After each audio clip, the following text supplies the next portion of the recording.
Welcome to Mentor Productions Behind the Scenes.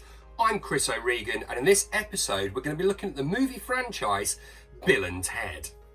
The characters of Bill and Ted were created during an improv class where classmates Ed Solomon and Chris Matheson decided to do a couple of guys talking about history who didn't actually know anything about history.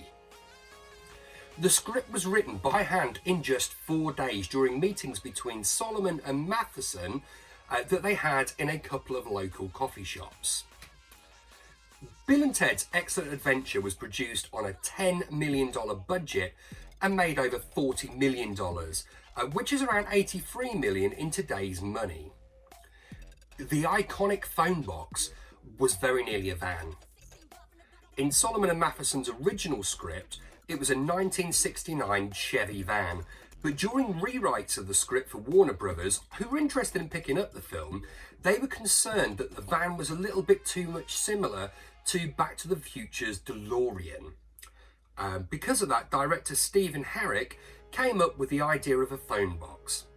Apparently there were no concerns at the time about similarities to Doctor Who, which of course used a police box, and therefore it all got changed.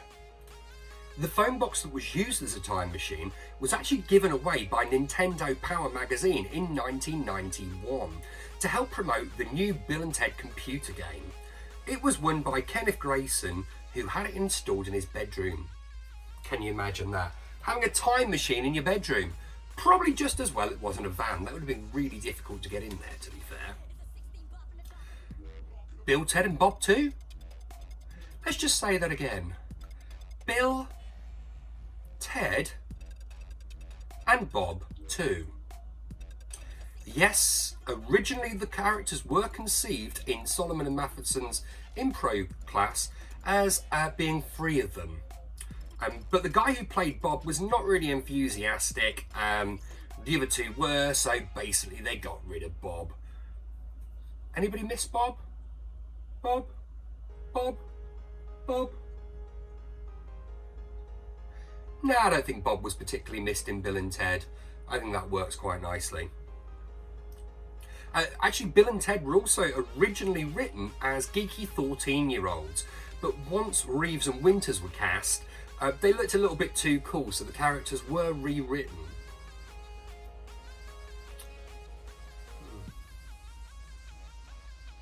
Speaking of Reeves and Winters, what was a little bit odd is they actually auditioned for the opposite parts.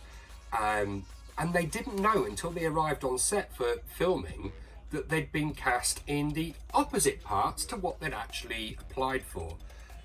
I gotta say, I think that worked out quite well. I really can't imagine Bill as Ted and Ted as Bill. But still, you'd have thought somebody could have given them the heads up, really, wouldn't you? The film's release was actually delayed for nearly 2 years. This is because the original financiers had actually gone bankrupt. So it looked like it was going to end up being a straight to video release or direct to cable. But eventually Nelson Entertainment picked it up and it was released in cinemas in 1989. I hope you've enjoyed this episode of Behind the Scenes. Don't forget to share, like, subscribe. Let me know your thoughts in the comments. I have been Chris O'Regan, and make sure you join us again next time.